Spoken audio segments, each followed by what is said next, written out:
नमस्ते, मी योगेश कुटे. लेट्सअप खबर बातमध्ये तुम्हा सर्वांचं पुन्हा एकदा स्वागत. राज्यामध्ये आचारसंहिता लागू झाली. विधानसभा निवडणुकीचं वेळापत्रकही सर्वांच्या हाती पडलं. मात्र दुसरीकडे आंतरवली सराठीमध्ये मनोज जरांगे पाटील यांचा राग अनावर झालेला आहे.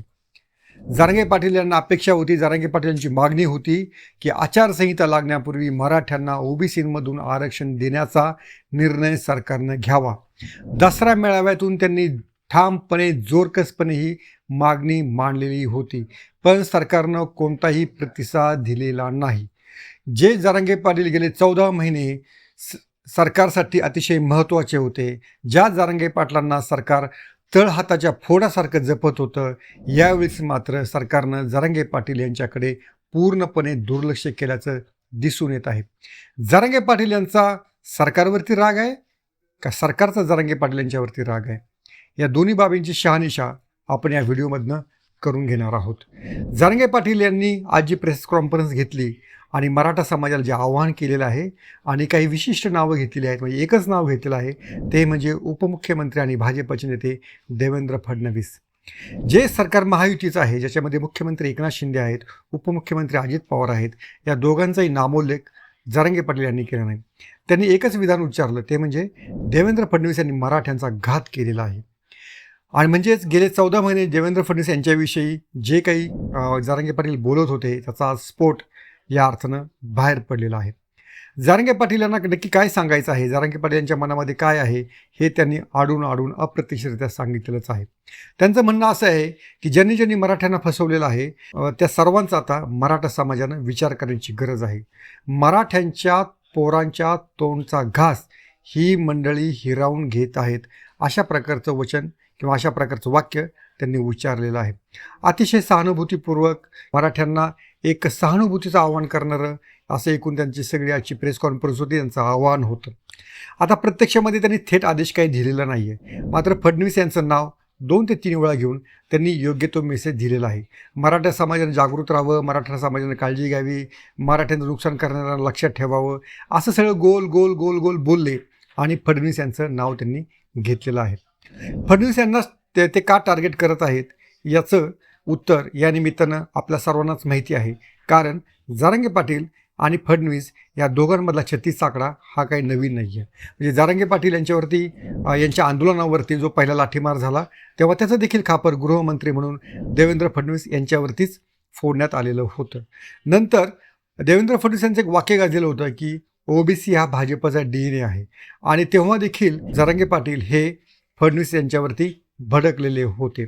तिसरी आणखीन एक गोष्ट घडलेली होती की जे कोणी ओबीसी नेते होते, म्हणजे छगन भुजबळ असतील, प्रकाश शेंडगे असतील आणि नंतरच्या टप्प्यामध्ये लक्ष्मण हाके असतील, हे ओबीसी नेते फडणवीस यांनीच आपल्यावरती सोडलेले आहेत, असा देखील जरांगे पाटील यांचा ठाम समज होता.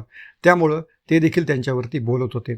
आणखीन एक गोष्ट होती, जसं मुख्यमंत्री एकनाथ शिंदे किंवा अजित पवार यांच्या पक्षातील कोणताही दुसऱ्या किंवा तिसऱ्या फळीतला नेता हा जरांगे पाटील यांच्यावर बोलत नव्हता. मात्र देवेंद्र फडणवीस यांच्या जवळचे नितेश राणे, प्रसाद लाड, प्रवीण दरेकर, चित्रा वाघ ही मंडळी जरांगे पाटील यांनी केलेल्या टीकेला जशाच तसं उत्तर देत होती. त्यामुळं या आगीमध्ये आणखीन भरच पडत होती. मध्यंतरी धनंजय मुंडे यांनी जरांगे पाटील यांच्याशी रात्री संपर्क साधून देवेंद्र फडणवीस यांनी जरांगे यांचं बोलणं करून दिलं खरं, पण ते फारसं काही पुढं गेलेलं दिसत नाही.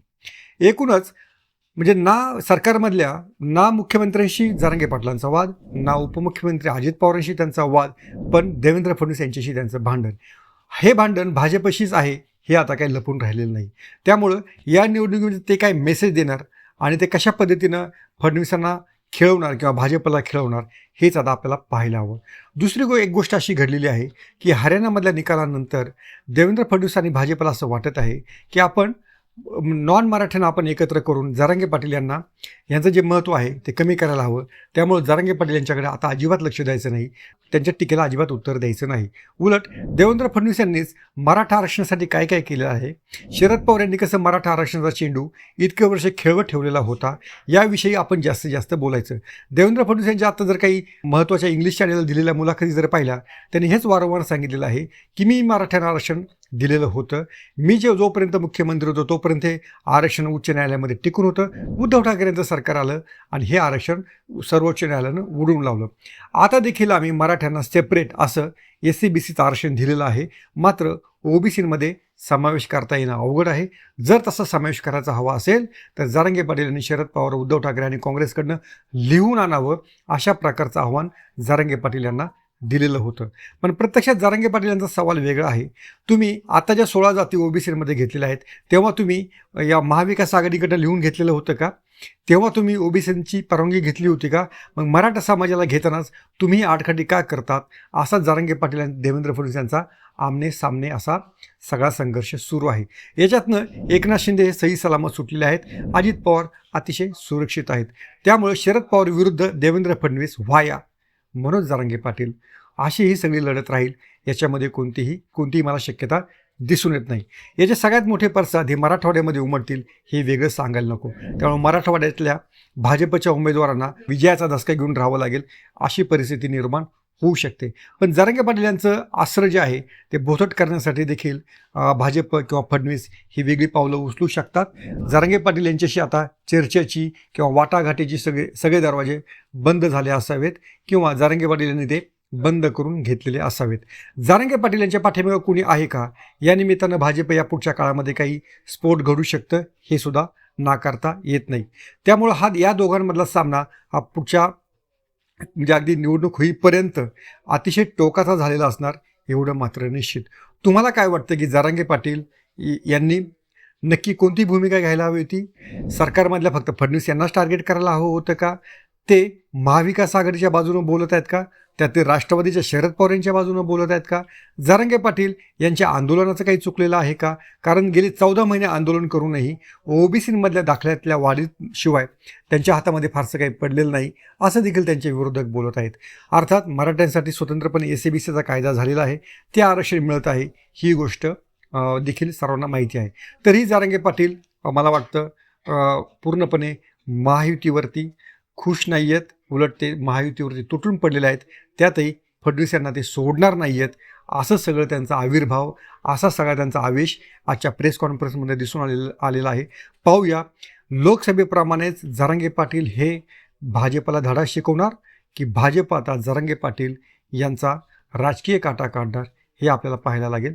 तोपर्यंत पाहत राहा लेट्सअप मराठी आणि तुमच्या कॉमेंट्स आम्हाला जरूर कळवा. थँक्यू.